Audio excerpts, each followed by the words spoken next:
Mahakali automobile workshop. और ये देखिए ये चाचनी, बतासे के चाचनी और भाई साहब हमारे वेस्ट बंगाल से आए हुए हैं। और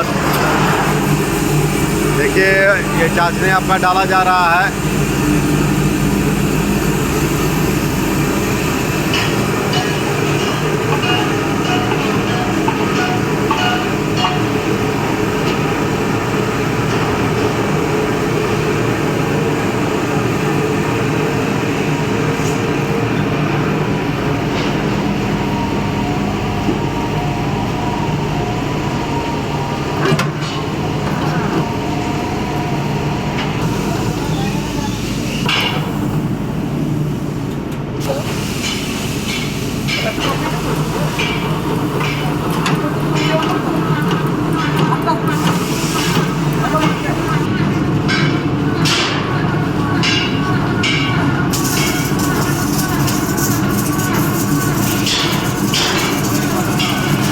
देखिए छोटा स्मॉल बतासा, बहुत ही अच्छा और सुपर क्वालिटी में आपका बतासा आ रहा है। एक ही साइज में आपको देखने से ही पता चल जाएगा किस क्वालिटी में बतासा बन रहा है।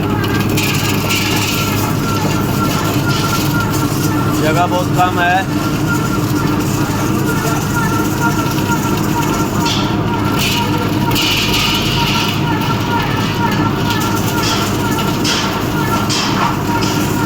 बहुत अच्छा सुपर क्वालिटी में आपका बतासा आ रहा है। देखिए